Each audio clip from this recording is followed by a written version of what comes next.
Today I'm going to show you how you can create a budget and how to start managing your money.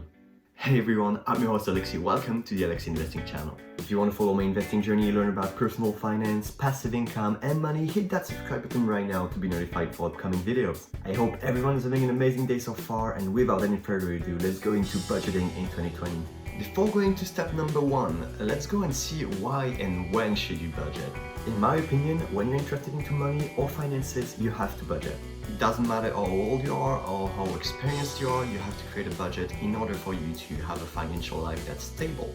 But especially if you're anxious with your money, if it's always running in your head, if you always think about the money problems that you have, budgeting will be a great solution for you.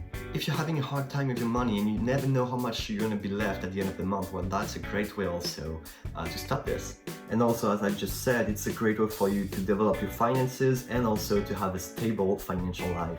So budget is definitely a must-have for pretty much everyone, okay? Okay, now step number 1. The first thing you have to do is to, during 1 month, list all the expenses that you have to pay for. You can walk around with a notebook, or you can use the note application on your phone, which is very helpful, I guess.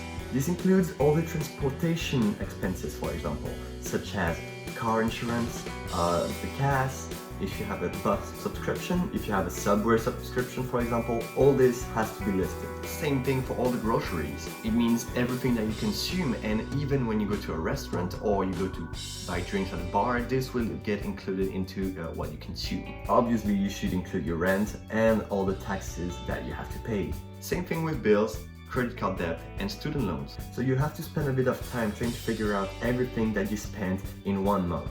And also you should really watch out for biannual expenses or annual expenses and payments, because you should also include them into your monthly payment. For example, let's say that your car insurance is $600 every 6 months, so that's $1,200 every year. You should now divide this number by the number of months, which is 12, and that will be $100. So you should add $100 every month to your budget that'll go into your car insurance. That's really important because you don't want to go at the end of the year and be like, okay, I managed my money in a really good way, and then you find out that you still have to pay $1,000 for whatever payment you have to do that's annual, for example.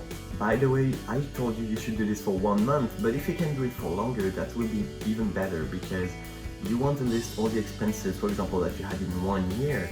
That would be a way better average than in just 1 month. And just imagine if you buy a car in this month, well, this will go in expenses. But if you buy a car in the first month and then all the rest of the year you don't do it, this will be a better average, and that will better represent all your spendings. So if you have the opportunity to actually do this experiment for longer than just 1 month, do it. But since this video is about budgeting as a beginner, I think that 1 month will be the first step for you. Now let's go into step number 2. Now that you have listed all the expenses that you have in 1 month, you should also list everything that you earn per month. So list every single income that you get paid. If you work at a 9-to-5 job, well, that's really easy. You just enter the amount you get paid every month. If you're self-employed or you have insured revenue because you're independent on something like this, then you should watch on the last year how much you got paid and maybe pick the worst month that you had. You should pick up the worst month for a very simple idea. You want to have enough money even in the worst month. So if you pick the better month that you had, imagine that you get paid in average $4,000 and you had 1 month where you earned $6,000 and 1 month where you earned $2,000. If you plan your budget on the $2,000 one, then you'll be sure about having enough money for all the year, because then you have spare money to spend on yourself, to invest or to save, which we'll go into details in a second. But if you plan your budget on the $6,000 month, well, you will not earn $6,000 every month, so your budget will be wrong and you'll probably go into negative, which we don't want to. You want to be sure to always have leftovers into your budget so you can save, invest or spend it on yourself. And actually, I got a video about saving money as a student, so if you're interested, just go and check it out. Now, if you paid multiple times per month, let's say twice a month, you should create multiple budgets, because imagine you're getting paid every 2 weeks, then you have one budget for the 2 first weeks and then another budget for the 2 last. But this is exactly the same idea. You still have to list all the expenses, all your income, and just create twice more budgets. Now, step number 3. Now you should subtract all your expenses from your income. And actually the goal here is to have a positive number, because if you have a negative, then you have a spending problem. And as I just said, I gave you some tips before, if you go check out my video about saving money, which will help you to cut useless expenses and actually have more money at the end of the day. Everything such as going out to eat, or buying clothes every week, or going on vacation every time you have breaks, are the things that you can cut off to actually have more money going in your account than out. Because the more money you have in leftovers, the more you can save, the more you can invest, and the more you can spend on yourself actually.